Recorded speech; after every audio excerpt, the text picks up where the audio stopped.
So Covid has Indeed change a lot of things, काफ़ी सारी चीज़ें डिले भी हुई हैं स्पेसिफिकली फॉर द पीपल जिन्होंने कनाडा का पीआर अप्लाई किया था। 2019 और 2020 में काफ़ी ज़्यादा लोगों ने, राधा 2019 मिड के बाद से लेकर 2020 एंड तक, दिसंबर तक, जब तक एफएसडब्ल्यू का लास्ट ड्रॉ गया था, काफ़ी ज़्यादा लोगों ने अपनी फाइल्स अप्लाई करी थी। काफ़ी लोगों को इनविटेशन टू अप्लाई आईटीए आया था। काफ़ी लोगों ने अपनी पूरी फाइल सबमिट करने के बाद एक्नॉलेजमेंट ऑफ रिसीप्ट एओआर भी इशू करवा लिए थे।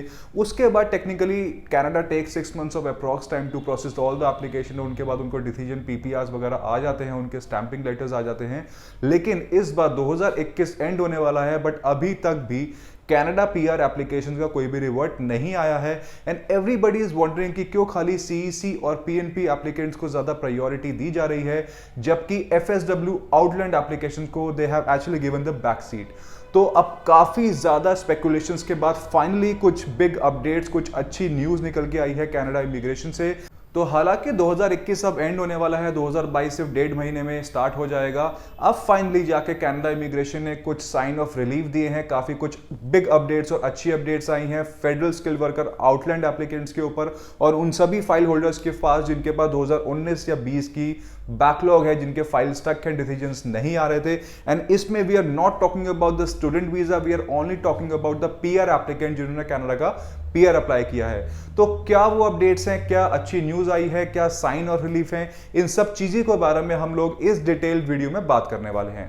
तो hi guys, welcome back to info junkies and my name is Chirag. तो जैसे कि मैंने आपको बताया कि सबसे पहले तो स्टार्ट करते हैं बेसिक लेमेंस लैंग्वेज में कि आईटीए और एओआर क्या होता है, बिकॉज इस वर्ड का हम लोग काफ़ी बार आगे यूज़ करने वाले हैं।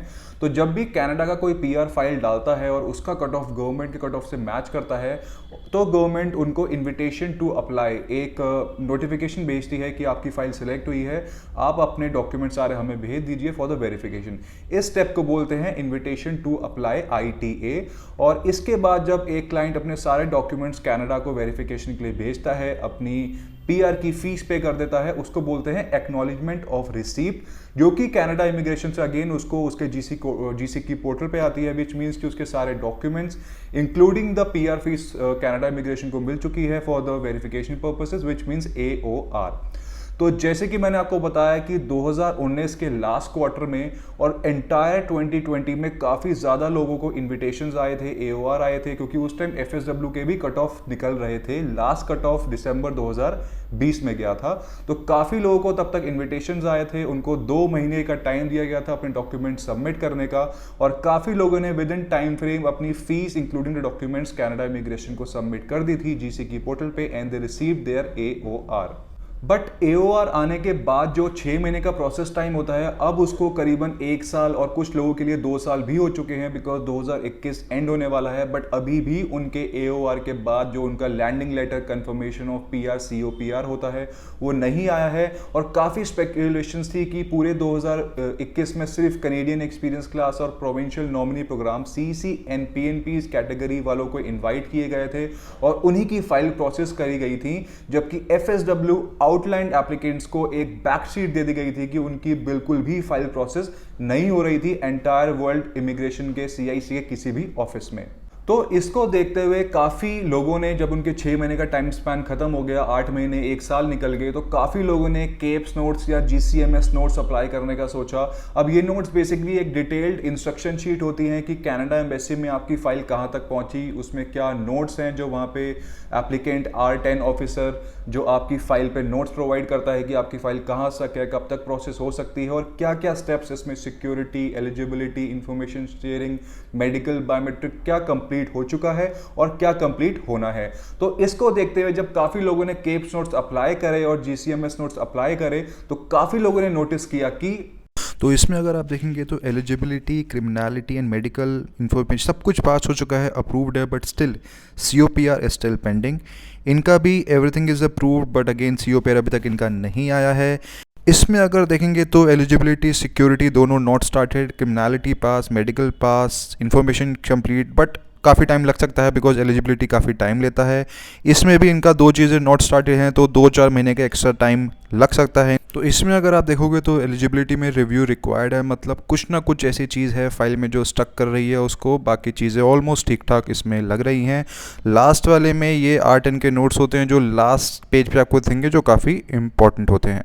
तो अब टेक्निकली जैसे कि आप देख रहे हैं काफ़ी ज़्यादा लोगों ने केप्स नोट्स अप्लाई किए, उनके काफ़ी वैरायटी ऑफ इन्फॉर्मेशन उनको मिली है। किसी की एलिजिबिलिटी पेंडिंग है, किसी की सारे फाइनल अप्रूवल होने के बाद भी उनकी फाइल्स अभी तक उनको COPR लैंडिंग लेटर इशू नहीं किए गए हैं।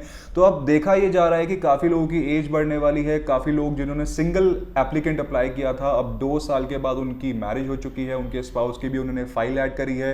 काफ़ी लोग जो उस टाइम मैरिड थे उनके बेबीज हो चुके हैं तो वो अपने बच्चों का नाम उसमें ऐड कर रहे हैं एज अ डिपेंडेंट चाइल्ड। और काफ़ी लोगों की जॉब्स चली गई हैं, काफ़ी लोगों का आइल्स खत्म हो चुका है, काफ़ी ज़्यादा बेसिकली चेंजेस हुए हैं फाइल के अंदर। तो इतना टाइम वेट करने के बाद अब फाइनली नवंबर मिड में जाके 2021 में जो ये pending application federal skilled worker outland applications की हैं, we can see the rain of PPR finally coming down to different part of the world. काफ़ी लोगों ने ये मुझे कमेंट करके और पर्सनल ईमेल्स और इंस्टाग्राम पे बताया है उनकी टाइमलाइंस क्या थी।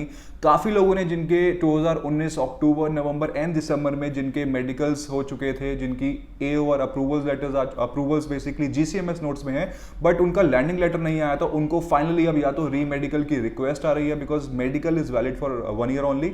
तो री मेडिकल की रिक्वेस्ट आते ही उनको within a week PPR की मेल्स आई है, पासपोर्ट रिक्वेस्ट की उनको मेल्स आ चुकी हैं। और जैसे कि मैंने आपको अपनी पुरानी पिछली वीडियो में बताया था कि इस साल CEC और PNP फाइल्स प्रोसेस करते करते कनाडा इमिग्रेशन में जो अपने 4 लाख PR का टारगेट है 2021 का, उसमें ऑलरेडी 2,67,000 PRs ऑलरेडी इशू कर दिए थे CEC एंड PNP एप्लीकेंट्स को। और जो रिमेनिंग है वो आई एम प्रीटी श्योर कि वो जो फेडरल स्किल वर्कर CEC और PNP ऑल टुगेदर जो पेंडिंग बैकलॉग एप्लीकेशन है इस 2 महीने में वो सिर्फ वो प्रोसेस करने वाले हैं। और एक बड़ा ड्रॉ शायद वो कर सकते हैं, बट इसके बाद कोई भी इमिग्रेशन का कट ऑफ ड्रॉ नहीं जाने वाला अनलेस वो 2022 में जनवरी से दोबारा से ड्रॉ स्टार्ट कर देंगे। तो basically this is a sign कि इनिशियल 10 डेज में ही कनाडा ने काफी ज्यादा PPRs इशू कर दी हैं बैकलॉग एप्लीकेशंस को जो फेडरल स्किल वर्कर आउटलैंड के थे। And this trend will be continued until the end of December. I believe 20 या 23 दिसंबर तक ये ट्रेंड कंटिन्यूड रहेगा और काफी ज्यादा लोगों को इनवाइट किया जाएगा, COPRs दिए जाएंगे, ताकि जो ये 1.25 लाख से 1.5 लाख के बीच में उनका बेसिकली टारगेट रहता है 4 लाख एप्लीकेंट्स को PR बांटने का, वो बैकलॉग से खत्म करेंगे। और दोस्तों एक बहुत इंपॉर्टेंट चीज़ कि अगर आपकी फाइल में 6 महीने से ऊपर का टाइम हो चुका है, रादर साल से ऊपर का, तो आई बिलीव सबका हो चुका होगा। काफ़ी लोगों ने GCMS या केप्स नोट्स भी अप्लाई कर दिए होंगे। तो उसमें आपका एक सेक्शन होता है ऑन द 2nd और 3rd पेज टू चेक कि आपकी कौन कौन सी चीज़ पास हो चुकी हैं और कौन कौन सी अभी नॉट स्टार्टेड हैं या इन प्रोग्रेस हैं। और लास्ट के 2nd, 3rd लास्ट पेज पे बेसिकली जो R10 या A11.2 जो बेसिकली आपकी फाइल प्रोसेस करते हैं इमिग्रेशन के अंदर, वो उनके सारे नोट्स लिखे होते हैं। It is very important to go through the notes very thoroughly, because कभी कभी हम देखते हैं कि वहाँ पे एलिजिबिलिटी में लिखा आता है रिव्यू रिक्वायर्ड या एलिजिबिलिटी कंसिडर्ड पास। जब तक उसमें पास लिखा है नहीं आया, दैट मीन्स कि आपकी फाइल में कुछ ना कुछ ऐसी चीज़ है जो स्टक कर रही है आपकी फाइल को। तो इट इज़ वेरी इंपॉर्टेंट कि आप केप्स नोट्स मंगवा के अपनी पूरी फाइल चेक करते रहिए, मे बी आफ्टर 2 और 3 months after you complete your 6 months of wait time, उससे पहले नहीं।